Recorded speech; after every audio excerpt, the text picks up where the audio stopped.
right, hey artists, welcome back from fall break. I hope you had a nice restful time, but it's time to jump back into making some art.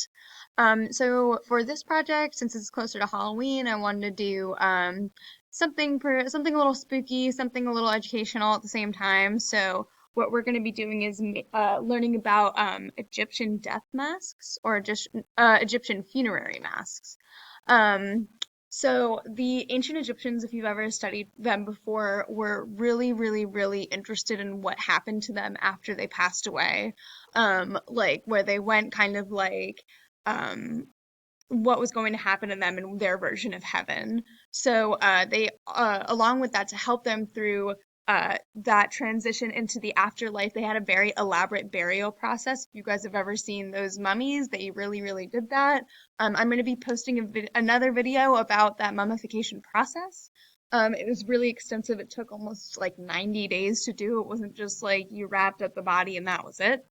Um, and so part of this elaborate burial process was making these death masks. The ancient Egyptians believed that when the soul exited the body after it passed away, that it needed to find the body in order to transition smoothly into the afterlife. And since the person who had passed away's face had been wrapped up and mummified, these death masks actually looked like the people that wore them, so the soul could recognize them. Um, so this death mask you see here is actually King Tut's death mask. So it's really elaborate. It's made of gold and all of these beautiful precious stones and everything like that. But not all of them looked like this. It was only if you were really, really wealthy like King Tut that you got this kind of death mask. They're usually made from cloth and covered in plaster and then painted, but his was a little bit more elaborate since he could afford it. This video will be posted under this one, and you guys should definitely watch them just to get some more information, especially because our reflection will have a lot of details from them on there that you'll have to fill out. These are some more examples of those traditional ancient Egyptian death masks.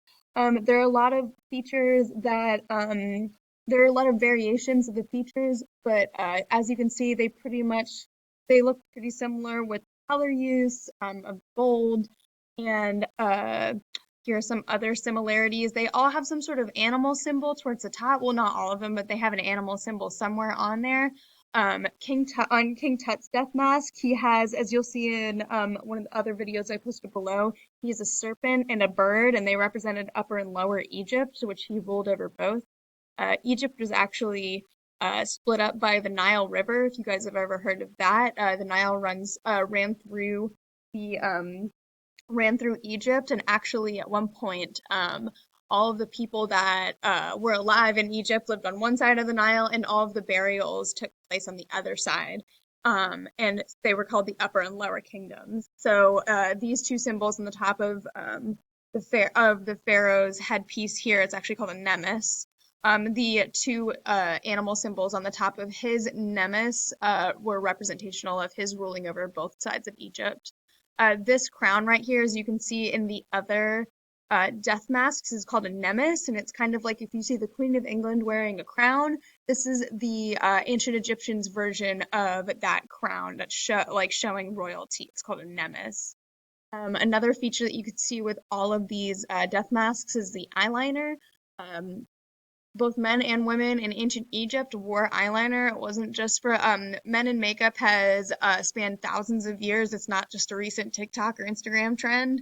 Um, so they would outline their eyes in kohl and do big old wings on them. So you can see those in all of the death masks there. They all have that nemes. And as you'll see in the video, in another video that I'll post, the gold was representational of the sun god. His name was Ra.